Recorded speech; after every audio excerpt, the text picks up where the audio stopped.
Good Friday afternoon to you. It's 4 o'clock in time for Sports4CLE. Thanks for joining us. A little later in the show, Sam Amico from hoopswire.com will be along. We'll talk plenty of Browns. Lance Reisland with a film breakdown of his pre-combine mock draft. We begin by talking Browns as well. A lot is made about the Browns cap space. Take a look at this graph, and it will show you a couple of things. Now, the y-axis is the restructure potential. That's the up and down axis. Across horizontally is the effective cap space, the x-axis. So the Browns, they don't have a whole lot of effective cap space, but they have as much restructure ability as really anybody other than the Miami Dolphins in the NFL. What this shows you is the front office is from the Ivy League, and they do know what they're doing relative to contracts. Jack Duffin tweets this out. Browns' current cap space, they are $11.6 million over the cap. They can restructure Watson to the tune of almost 36, Garrett to almost 13, Teller just over 9, Bitonio almost 8, a June 2nd post designation for the cut of John Johnson gets him another nearly $10 million. It creates $0.475 million in cap space. Let's welcome in Tim Bielik from the Plain Dealer, cleveland.com. Tim, it's kind of laid out right there. How are you going to get the money? That's how you get the money, and that's why the contracts are structured like that. Yeah, I mean, obviously all it takes is one Deshaun Watson restructure, whenever that happens, presumably closer to when free agency starts, and all of a sudden Browns have a good amount of cap space to go out and be aggressive. And the other thing I think we have to remember with free agency, and, the Browns took flack for kind of how they structured the Deshaun Watson contract, but a lot of teams do it the way where they'll minimize the cap hit year one as much as possible. And I would imagine, Andrew Berry would want to do that again with whatever guys he signs in free agency, because as we know and as we've seen the last few years, particularly last season coming into this offseason, is that the Browns value that carryover cap space. And when you talk about restructures, you're talking about kind of kicking the can down the road. This is kind of a way to mitigate that. So in a way, you're kind of balancing, you're kind of mortgaging the future a little bit by, doing these restructures, but at the same time with this carryover cap space, depending on how much the Browns want to take into 2023 and through the end of that season, it's a good way. It's a kind of interesting way that they can balance out the books. And we have to keep remembering also, with YouTube TV getting NFL Sunday Ticket with that Amazon deal, this cap is only going to go up and up and up and up. So it's going to be interesting to see how, the Browns play with this cap space going into free agency. Yeah, without question. And eventually it catches up to you, but you make a good point. The number's going to keep going up, and you don't know exactly how high. So you play the waiting game, and at some point you make some tough decisions, but that's down the road quite a bit. This from Dog Pound Daily. I found this one really interesting as well.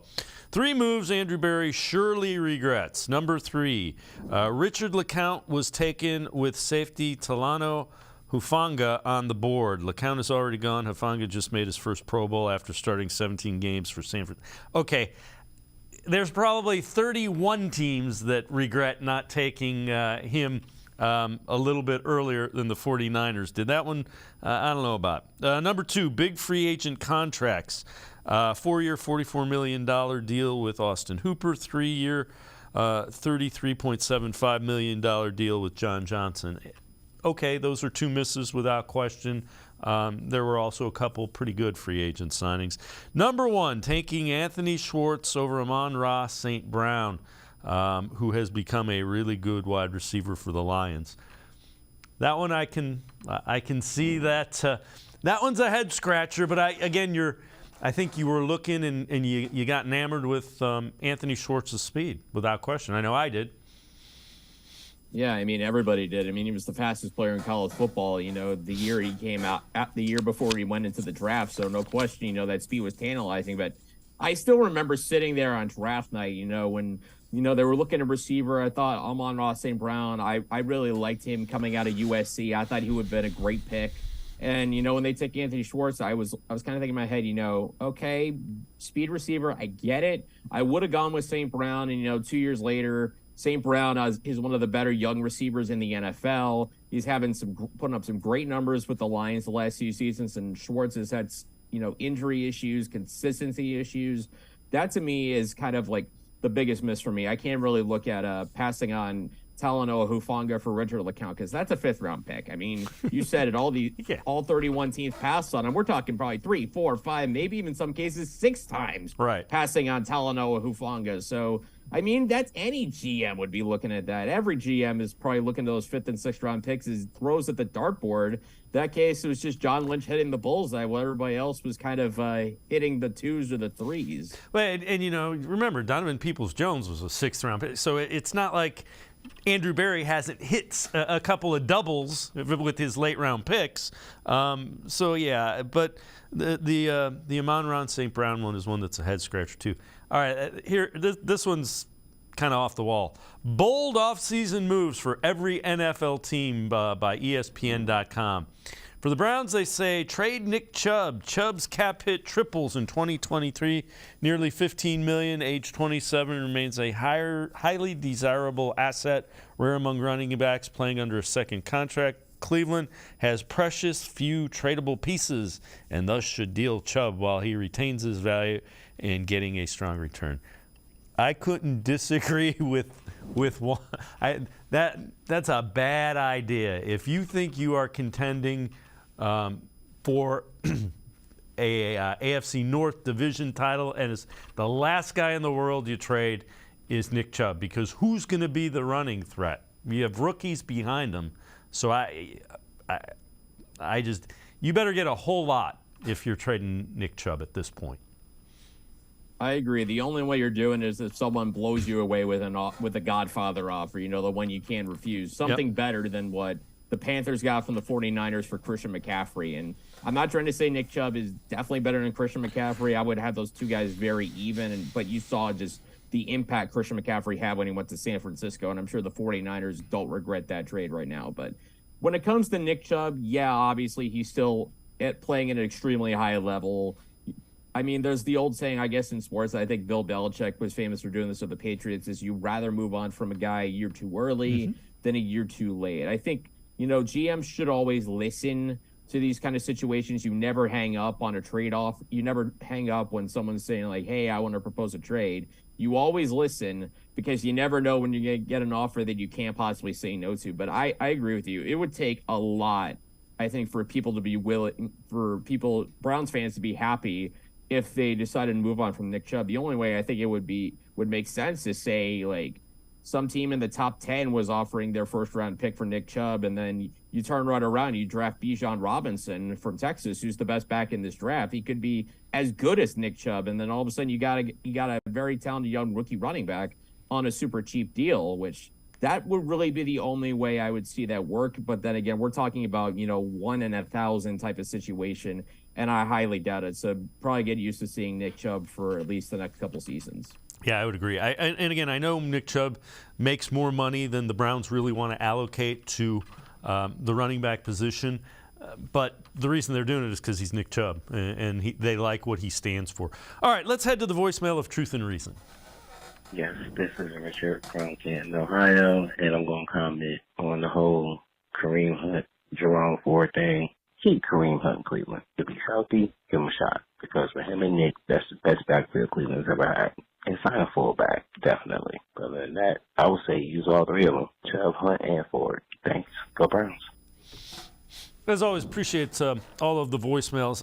I think Kareem Hunt's going to get more money than the Browns want to pay a number 2. He's a free agent. He's going to listen. Again, he's probably going to get a decent-sized contract relative to the free agent running backs because he has proven that he can be a big-name guy. They're going to get away from that fullback-type mode. They're going to play more 3 wide receivers. You're paying Deshaun Watson $230 million guaranteed because you feel he can make your offense explosive. Otherwise, you don't give him that kind of contract and sign him. 100%. I mean, they're going to a more spread, wide-open offense based on all the things you read and all the reporting that's out there.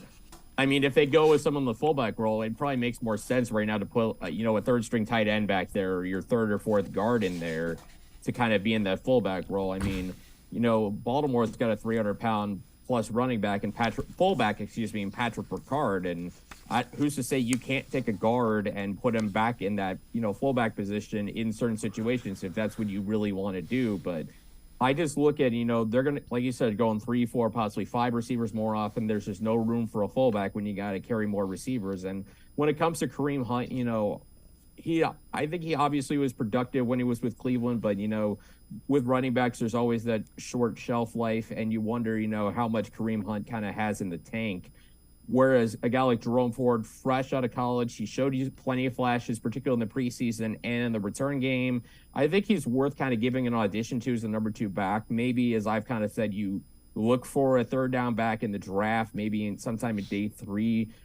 Again, with multiple 4th-round picks, multiple 5th-round picks, I believe, you can be a little more aggressive and go after one of those type of players. But I think right now, Jerome Ford makes the most sense to be the number 2 running back to kind of, put out there and let's see what he can do. All right. So the Browns, the Browns are looking at wide receiver too. So far, the word out of the combine is that the Browns have met with the following wide receivers at the combine: Parker Washington from Penn State, Tyler Scott, Cincinnati, Josh Downs, North Carolina, Antoine Green, also from North Carolina. One of those guys, Cincinnati wide receiver Tyler Scott, Northeast Ohio native, likes the idea of being a Brown. I had a meeting with them that, went great. I guess they were pretty impressed. So, I'm obviously from Northeast Ohio. I grew up a Browns fan. Every day on my way home from church, we got the Browns game on. We listen to the Browns game. Die-hard Browns fan. I'll say that as well. So, it'd be great to play for the Browns. And again, Tyler Scott from Norton High School went to Cincinnati. So he's a guy that he has the speed. No question about it. I would put him in that mix at 42, and I'm sure, Browns fans would love to see them take the local player. I mean, I'm sure there was a lot of, buzz, obviously, when they picked Denzel Ward, not just a Buckeye, but an Ordonia alum. There's always kind of the, even going back to Charlie Fry, when they drafted him out of Akron as a Willard kid, there was plenty of excitement for that. Plenty of fans were pretty happy about that.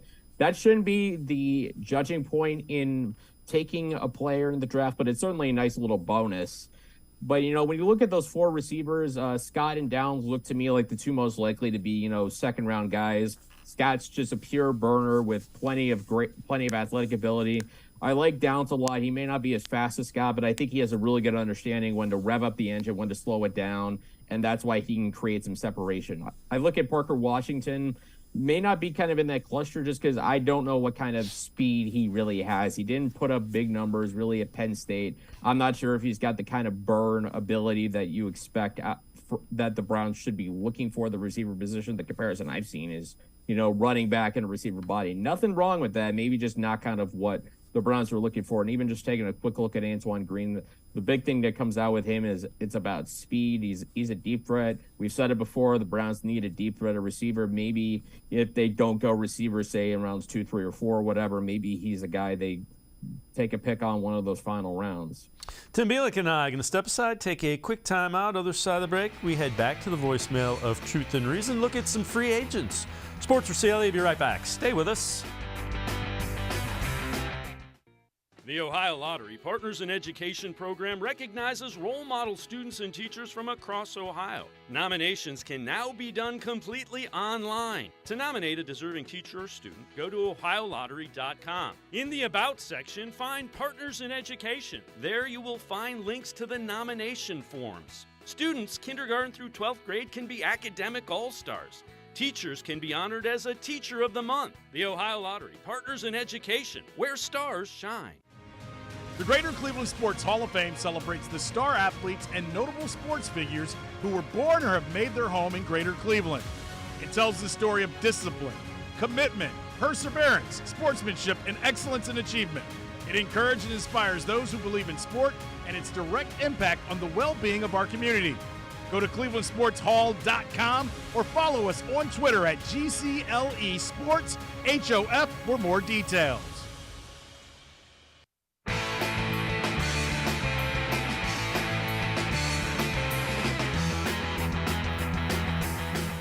We continue talking Browns with Tim Bielik from the Plain Dealer and cleveland.com. Let's head back to the voicemail of Truth and Reason. Hi, this is Rico. Some fans want to keep Jacoby as a backup quarterback, but in my opinion, I don't think Jacoby fits into the new style offense that Stefanski wants to deploy. Also, Jacoby deserves to get a shot at being a QB1 for another team, and him staying here wouldn't really provide him with that opportunity unless Watson got hurt. Would you look for a backup QB with similar traits as Watson, or does it really matter? Thank you. As always, appreciate all the voicemails. Tim, I would look at, I would want a quarterback with similar traits. It might be hard to find, but look at the way the offense worked with going from Jacoby to Deshaun. You could tell it was a mismatch. I'd point to the Ravens.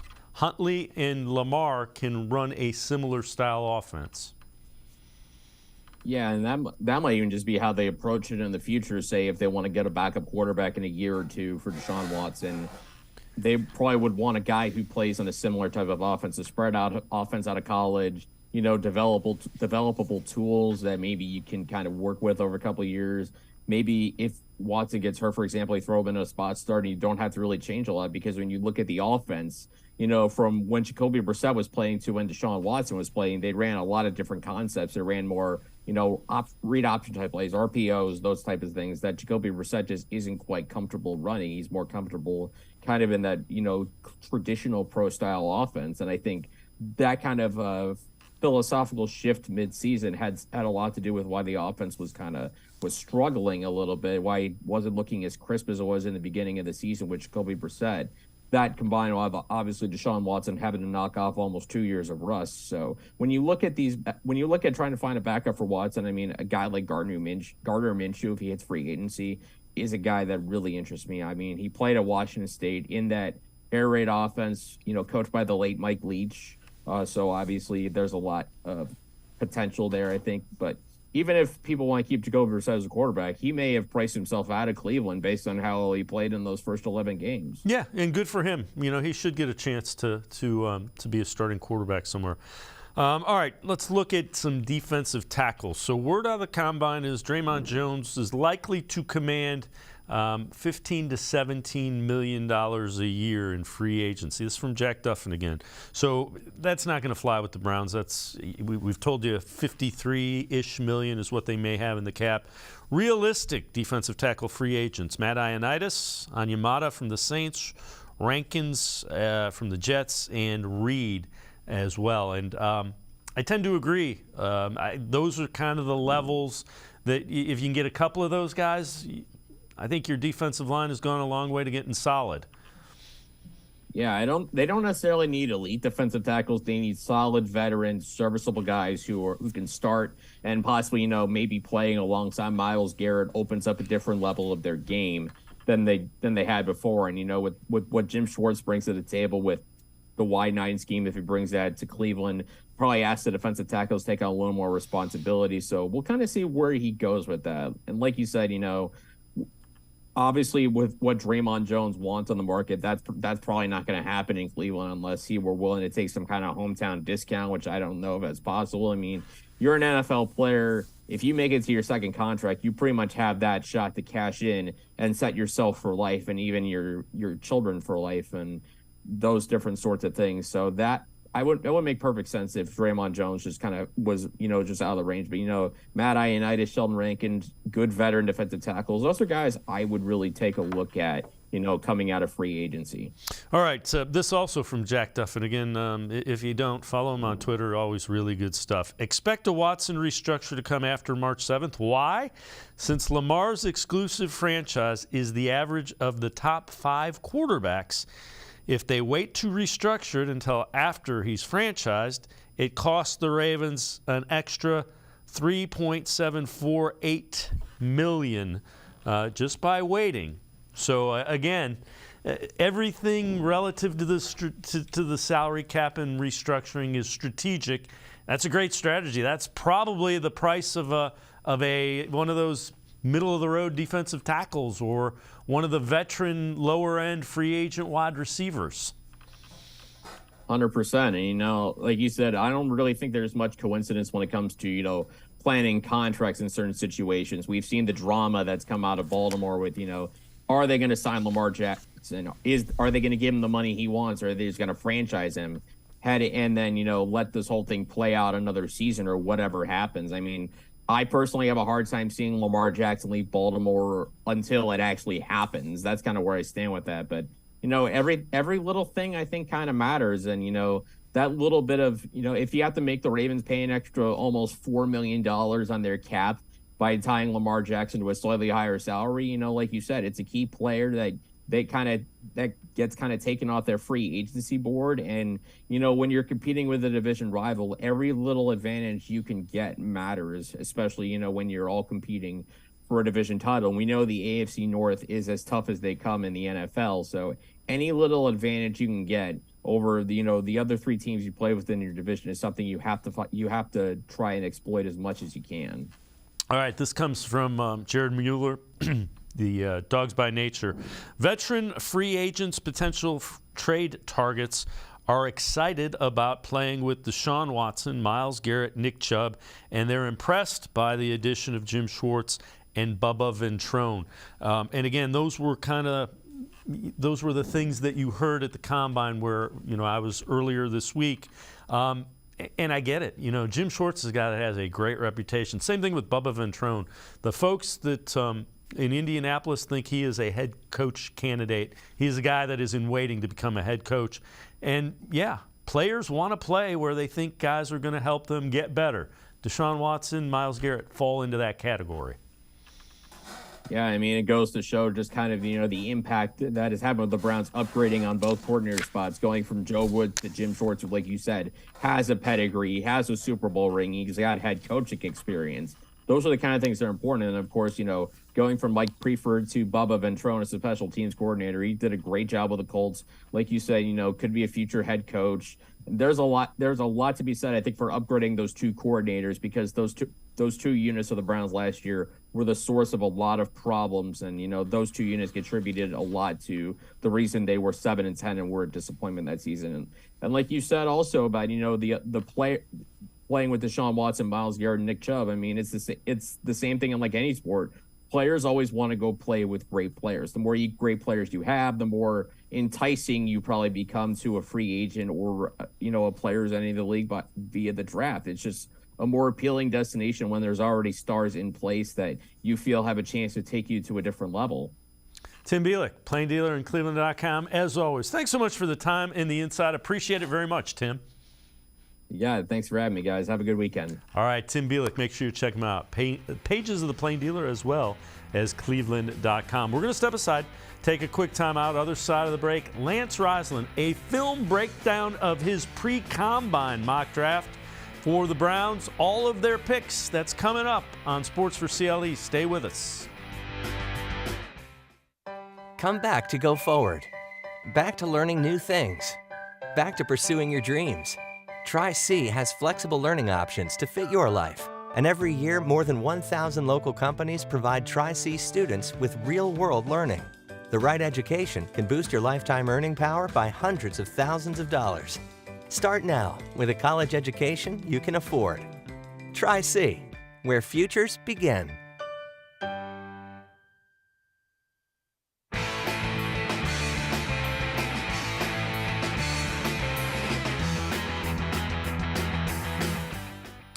Sports4CLE continues. We continue talking Browns.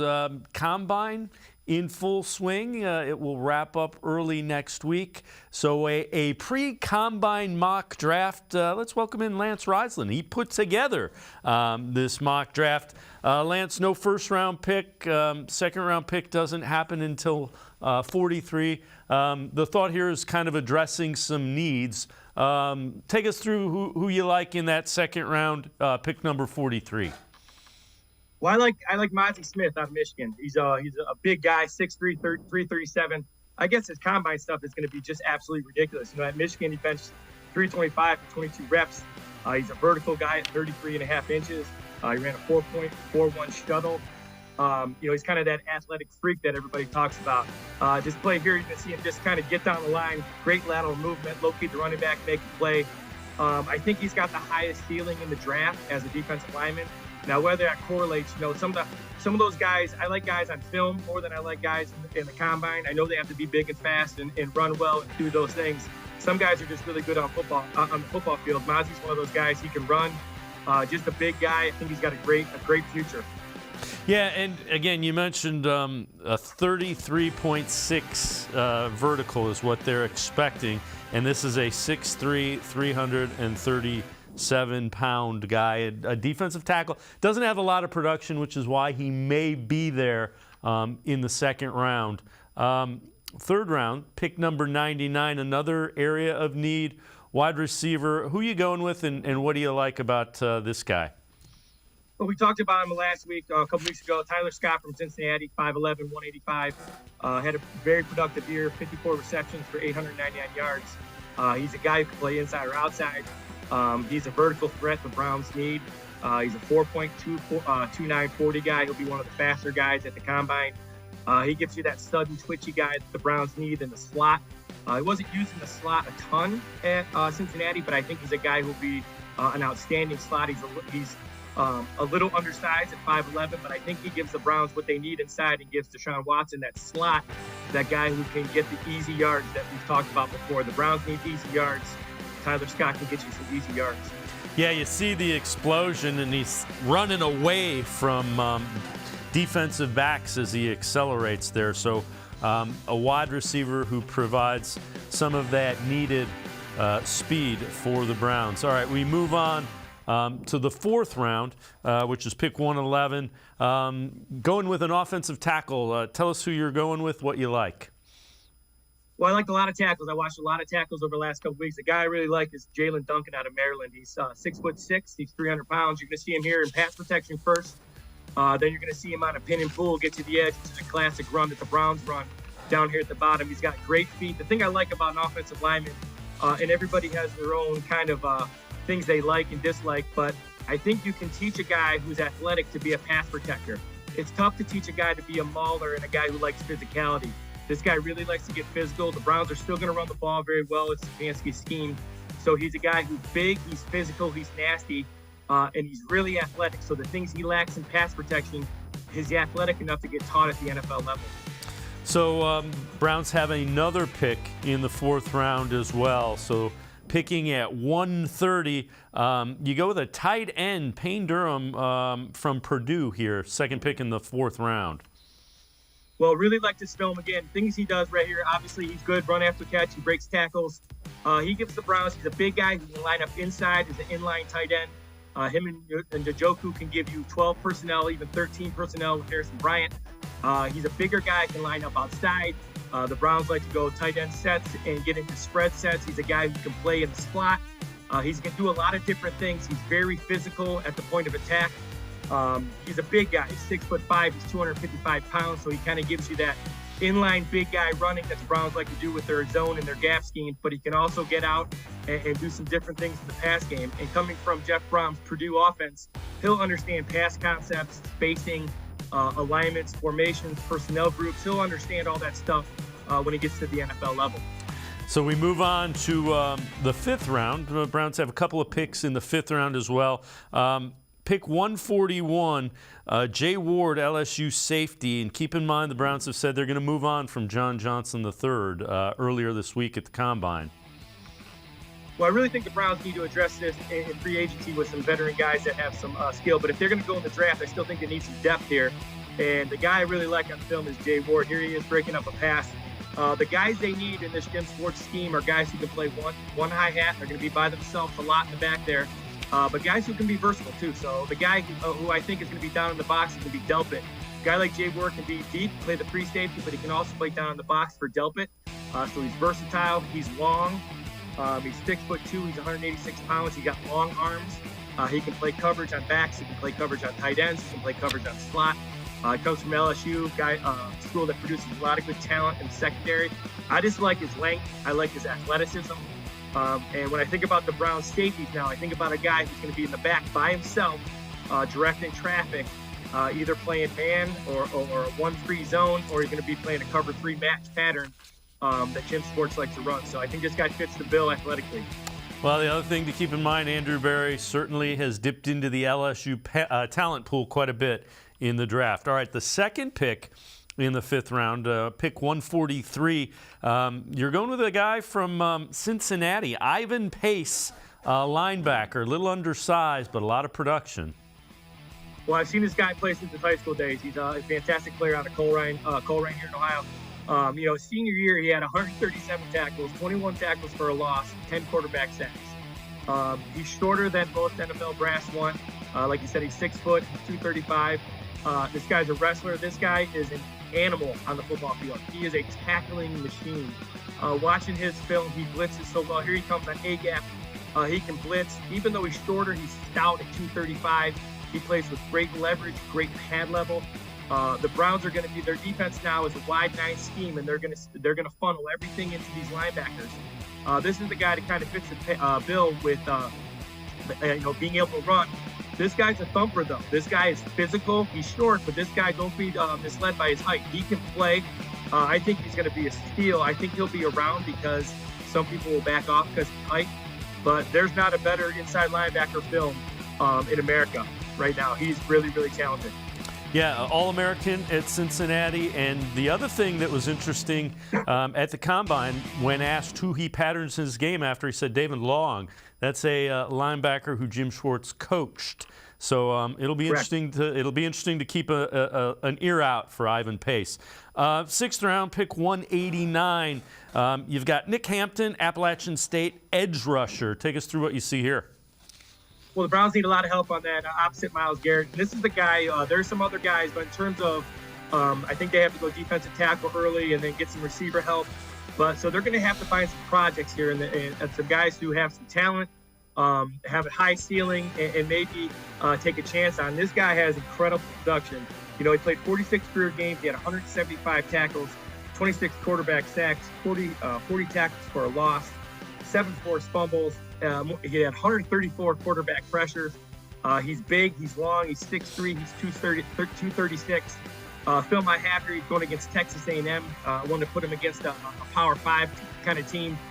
He's productive against everybody he plays. And he's a guy who plays with great motor. He can play multiple positions. He's long, he can run. He doesn't have a ton of pass rush moves, but he has a ton of athletic ability. A guy who potentially down the line could be a steal. He's such an athlete. All right, moving on to the 7th and final round. Browns have pick 231. You go with another defensive lineman, Carl Brooks from Bowling Green, 6'4", 303, so some good size. Him here on a sack, just being able to change direction, stop his feet, sack the quarterback. Big thing about him is he had a good Senior Bowl week. He's a guy in Schwartz's defense in that wide 3, wide 5, wide 9. He can play both inside and outside. He moves his feet well enough. He plays with very, very violent hands. My favorite thing on him on film is he gets his hands on people very well. You're going to see him here. Back's going to try to chop him. He pushes the back down, which is a very well-coached maneuver. When he's inside, he gets his hands on those guards. He recreates the line of scrimmage and pushes those offensive linemen back. Again, a guy out of the MAC, probably will slide a little bit because of level of competition. This is a guy with a huge upside. He runs very well. Linebacker in high school, can play inside or outside, fits the scheme that the Browns are moving to.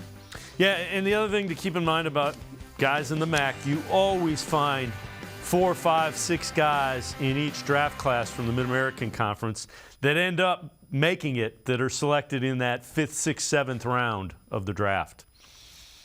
Well, yeah, in the MAC, you get those developmental guys. So you get, I always think about like a tight end who goes to Central Michigan and is 6'7", 255 pounds coming out of high school and played in a wing T high school tight end.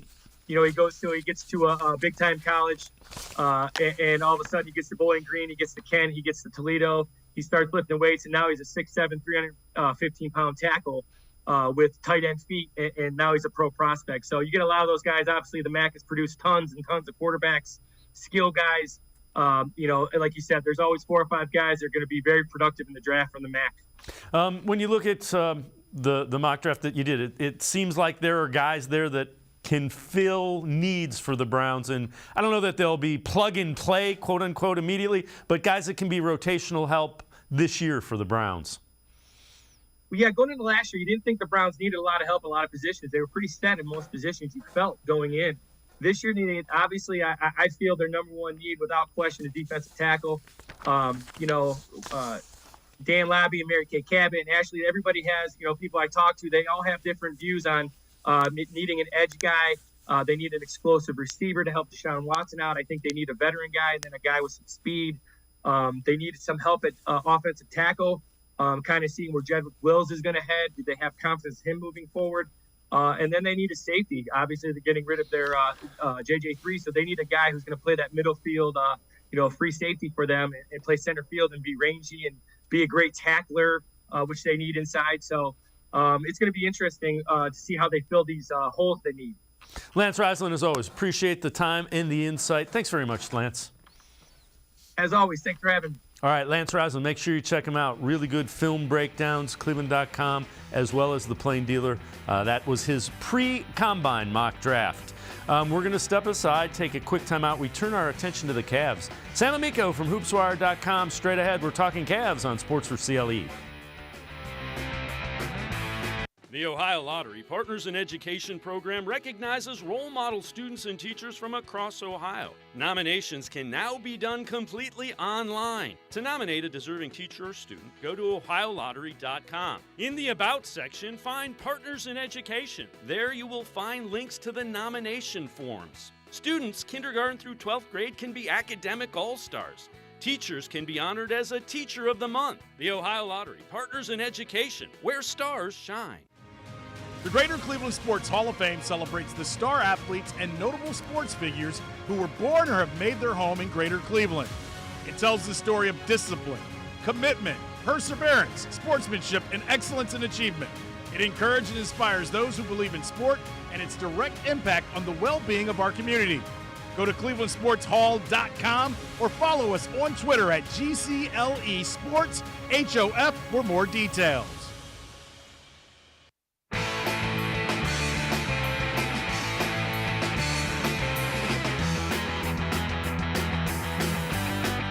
Sports4CLE continues. We turn our attention to the Cavaliers coming down the home stretch, trying to hang on to that fourth spot in the Eastern Conference, kind of being chased down now by the Knicks from behind. Lost a tough one Wednesday night against the Boston Celtics. J.B. Bickerstaff talked about that game and how it got away from the Cavs. They're a good team, to give them credit. They do a really good job, manipulating their matchups and those types of things. But I think tonight came down to, our inability to defend the three-point line. And we gave up too many open ones. And then again, they got that rhythm. And once they're in rhythm, now they can make the difficult ones. So, we'll go back, take a look at it. And like I said, we'll prepare for the next time we see them.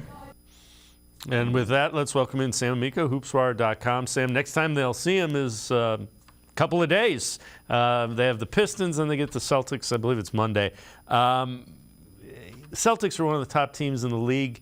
The only thing that I guess is concerning is that it kind of got away from the Cavs pretty quickly in that third quarter. Boston has a way of doing that to teams. They're explosive. And there's really no crime there if you're the Cavs losing in Boston against the team that went to the finals last year in their building. It's just a tough place to play, a tough team, 2 stars in Tatum and Jason Tatum and Jaylen Brown. Those guys, they've been giving people fits all year. So it wasn't a big deal losing to the Celtics in Boston. It's just, gives yourself an opportunity to grow, see the type of things that you need to work on to be at that level. And the Cavs weren't expecting to be at that level right now. But the nice thing for the Cavs is they did battle back in that game. They made a game of it at the end when you thought it might get away from them. And, look, on to the next, because that was a game you went into. Nobody expected you to be able to win, and you put on a pretty good show except for that third quarter. And showed that, we deserve our spot in the top 4 in the Eastern Conference. There's no question the Cavs deserve that position. So not a terrible loss, just a loss to a really good team in their building. And, you're just something you're going to try to build on, get better for the playoffs. Well, some more good news is Chris Fedor tweets this out. Donovan Mitchell at practice, in a practice jersey, practicing. That's good news because late in that second half, he seemed to be kind of battling that groin injury that won't go away. I say that, and Donovan Mitchell did have 44 points in the loss to the Celtics, so he was able to battle through it. But he's got to be right for the Cavs to do what they want to do coming up. Without question. Obviously, like you said, Dave, he kind of went, it seemed like he experienced that issue earlier in the game, and then he came out and kept playing and, ended up with 44 points and really, he and Darius Garland kept the Cavs in it. But yes, absolutely, you're going to need him even at 85%. Is better than a lot of players in the NBA, Donovan Mitchell. So, the important thing is that his groin is able to stay at least relatively pain-free heading into the postseason. Because, and even if that means, hopefully the Cavs can get a couple of games up on the Knicks, and maybe he's able to get some rest on that injury, on that groin before the playoffs get here. Yeah, and the last thing in the world you want to do is have him at 80% for a playoff series where it's 7 games and you're trying to, or 5 games and you're trying to move on. Some other news, kind of roster related. Cavs signed guard Sam Merrill to a 10-day contract. Now he did play 35 games G League's Cleveland charge, averaging 16.4 points, 3.4 rebounds, 2.8 assists. 60th overall pick in 2020 NBA draft out of Utah State. Sam, the thing that this doesn't mention is he's shooting 44% from three-point range in the G League, and he's taken 151 shots, so he's made 66 of 151, so a decent sample size of a guy that can possibly provide some three-point shooting. I don't know that he gets to play much. Yeah, that's just the thing is he's, what kind of opportunities is he going to get? But Dave, a couple of years ago, he was drafted, like you just said, with the 60th pick, making him the only player in history who was drafted with the last pick of the NBA draft and the first pick in the G League draft, which he was taken by the Charge in October, number 1 overall. But I saw him a couple of years ago with the Bucks when he was a rookie. He did some nice things there when he got an opportunity, did some nice things with the Memphis Grizzlies. He was part of that trade that sent Grayson Allen from Memphis to Milwaukee. Did some nice things there, too. He's always kind of been a victim of a numbers game in the NBA. Guys, with guaranteed contracts are going to be picked over him, and that's been the case early in his NBA career. But, look, the Cavs they don't care about any of that. They just want him to be able to shoot, which he has shown something he can do very well at the G League level, even at the NBA level when given the opportunity. He's also a very solid playmaker and passer, something he's also shown at the NBA level. So this is the kind of guy that you're going to bring in. Initially, you're going to bring him in for practice and see what he can do, against Garland and Mitchell in practice. That's what a great way to learn. And then if you get an opportunity to come in the game, you got to come in and knock him down, which he's been able to do. And the Cavs definitely would like to add some more perimeter shooting here late in the season. Is that something you think that they need as they look towards the playoffs? Just somebody that can knock down a three and open something up a little bit for the guys inside, and also for Mitchell and Garland to drive. Well, that's just it. Those corner threes are wide open. We've seen Isaac Okoro have them, Lamar Stevens have them. Those guys aren't necessarily going to knock those down. They're not either at the point of their careers, or they're just not the shooters from that spot that they need to be at this point. Somebody like, you assume Danny Green, that's why he was brought in. Merrill will get an opportunity, I would think, to be able to do that. And yes, the reason being so that things will open up for Garland and Mitchell. When they drive, they can dish it outside to that corner three and teams will regret leaving those guys open, whether it be a Danny Green or Merrill or whoever. Theoretically, you want somebody to help spread the floor, and yes, the Cavs are looking for that as they head into the playoffs. Sam Amico from hoopswire.com and I are going to step aside, take a quick time out. Other side of the break, we'll head to the voicemail of Truth and Reason. Also, some things that are just a little bit concerning as the Cavs move forward, trying to lock down that 4th spot in the Eastern Conference. Sports for CLE will be right back. Stay with us. The Ohio Lottery Partners in Education program recognizes role model students and teachers from across Ohio. Nominations can now be done completely online. To nominate a deserving teacher or student, go to ohiolottery.com. In the About section, find Partners in Education. There you will find links to the nomination forms. Students kindergarten through 12th grade can be academic all-stars. Teachers can be honored as a Teacher of the Month. The Ohio Lottery Partners in Education, where stars shine.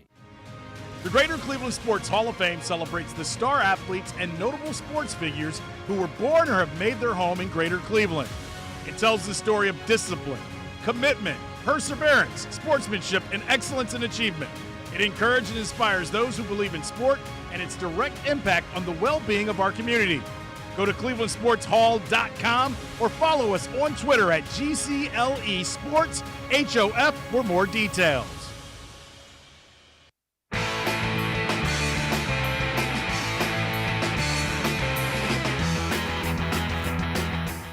We continue talking Cavs with Sam Amico from hoopswire.com.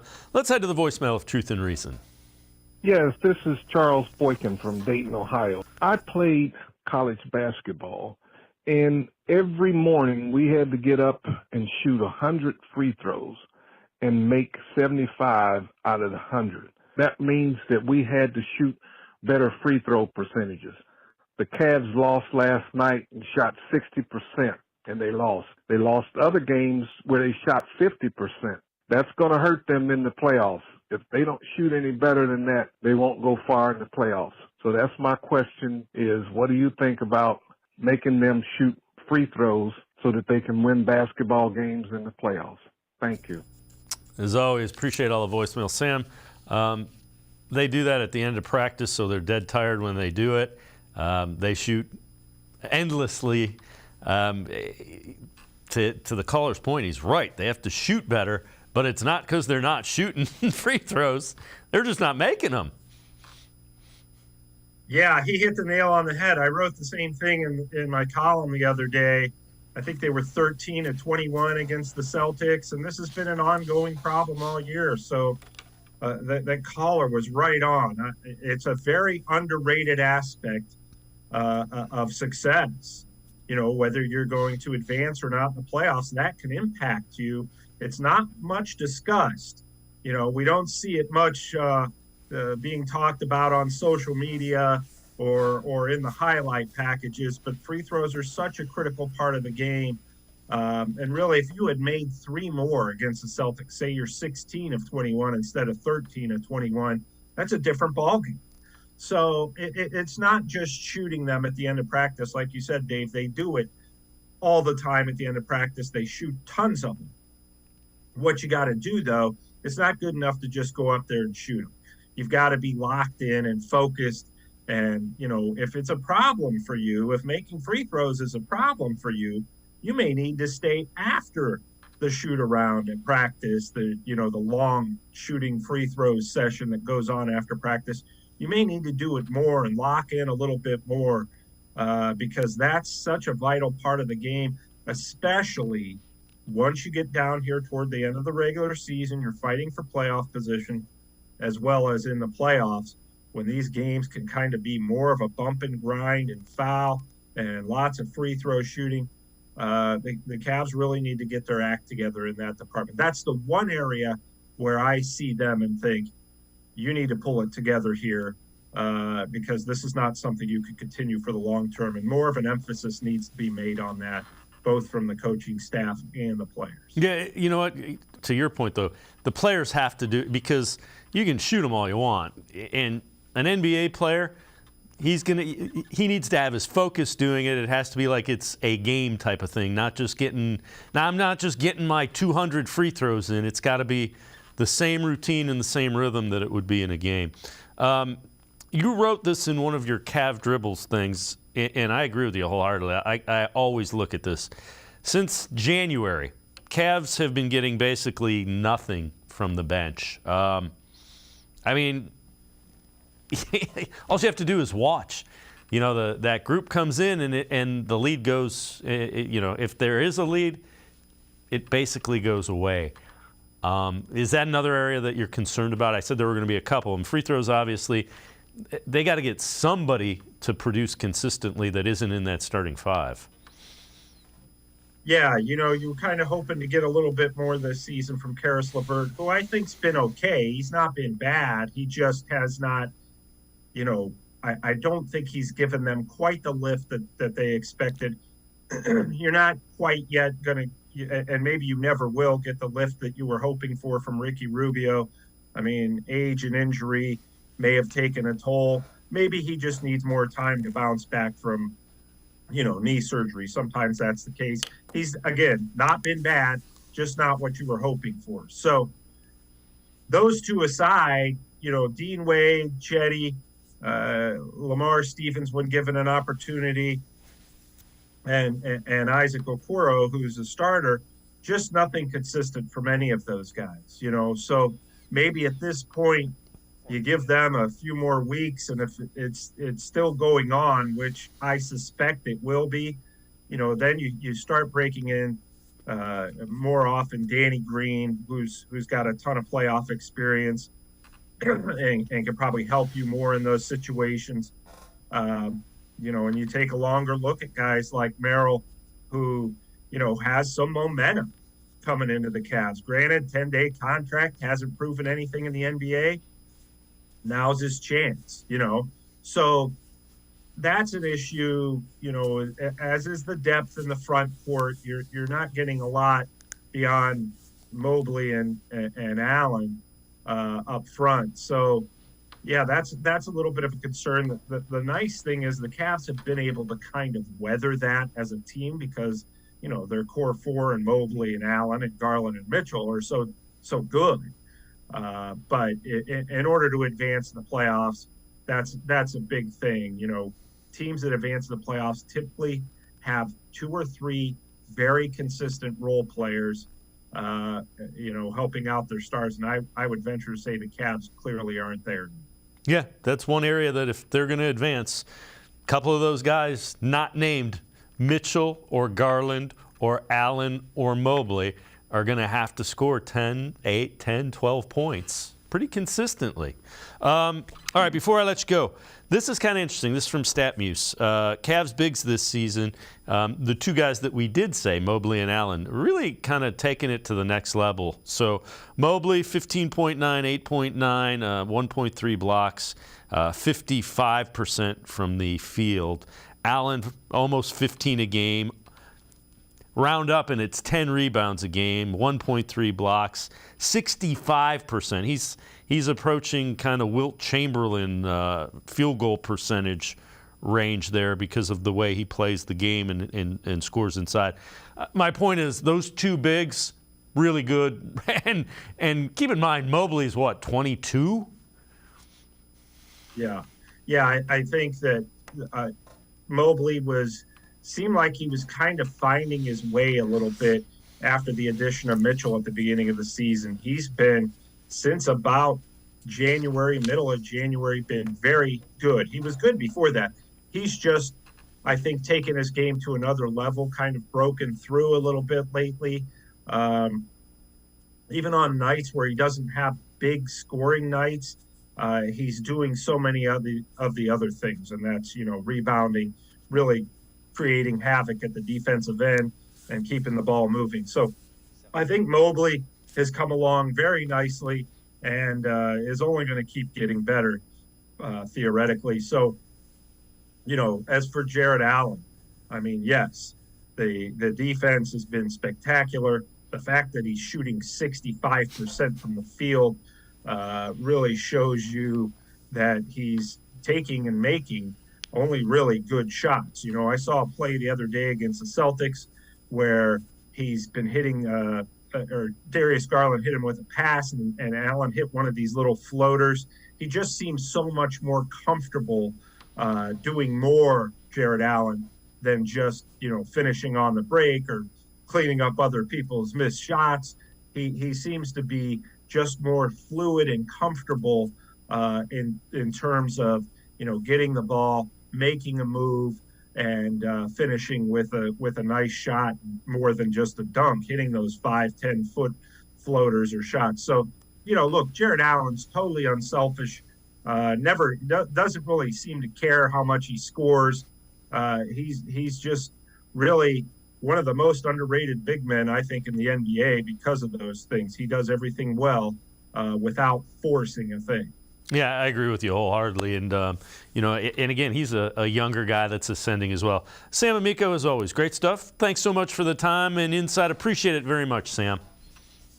All right, Dave, thanks for having me, and I'm sure we'll talk again soon. Sounds good. Sam Amico, hoopswire.com. Check him out. All things Cavs as well. Great coverage of the NBA as a whole. Each week, in conjunction with the Ohio Lottery Partners in Education Program, we recognize a role model student from somewhere across the state of Ohio. We are headed to St. Edward High School. Cameron Grant, a senior on the basketball team, getting it done in the classroom as well, above a 4.5 average in the International Baccalaureate program over at St. Ed's. The Ohio Lottery Partners in Education Program is proud to salute Cameron Grant from St. Ed's, this week's Shining Star.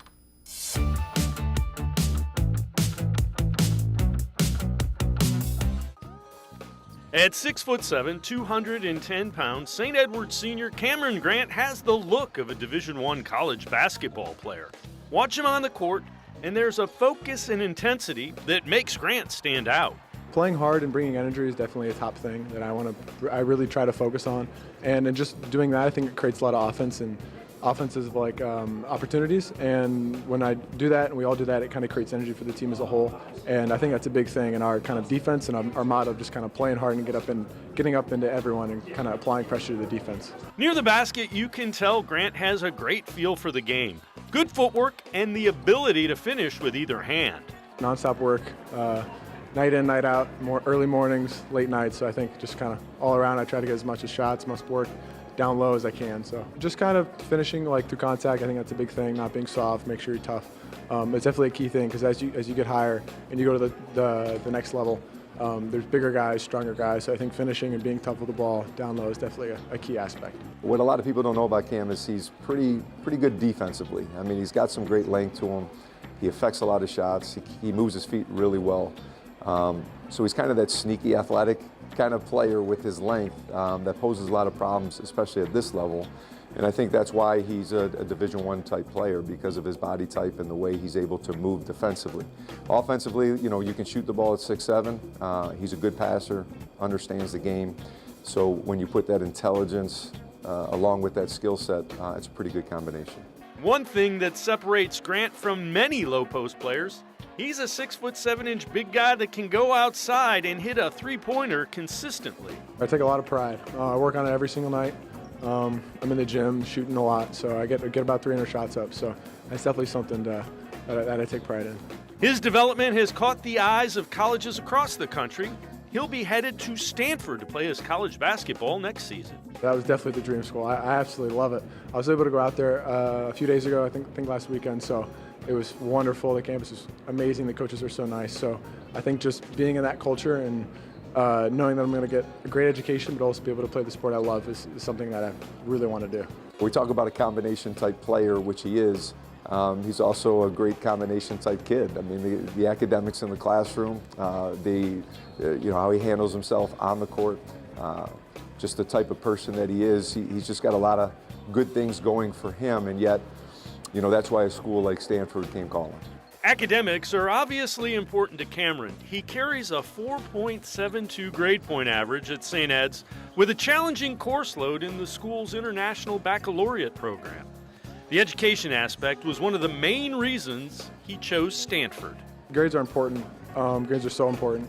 to me and my family, my dad and my mom, they prioritize it. So every night studying and making sure those grades are keeping up, and they've been up, which is good. I think it'll be something probably around business or something in that area, or maybe economics or something like that. But I'm not really sure yet. So they give us 2 years to prepare and make our decision on what I want to study. So I have a little bit of time. As far as his work ethic and realization of what it takes to be successful in basketball at a high level, Cameron has the perfect sounding board at home. His father, Chris Grant, is former Cavs general manager and a longtime NBA front office executive. It's kind of cool to see how I view the players through a different lens than kind of everybody else, and just being able to learn from him and him kind of teaching me the ways of knowing what to do and how to prepare myself for the higher level is definitely something that I take pride in. I give it all to my dad, so he's been really helpful. All you have to do is watch Cameron Grant on the court and off the court, and you can tell he was paying close attention to the lessons being taught by his dad. If you know a student who deserves recognition, we want to hear about them, and you can nominate them completely online. Go to OhioLottery.com. Find the About section. Click on Partners in Education. There you will see links to nomination forms. Nominate that student as an academic all-star, and they could end up being featured as our next shining star. Well done, Cameron Grant. Headed to Stanford, his dream school next season. His Eagles still in that OHSAA Division I state tournament. That's going to do it for this edition of Sports for CLE. We will see you back here Monday at 4 o'clock. Have a great weekend, everybody. We'll see you Monday at 4 on Sports for CLE.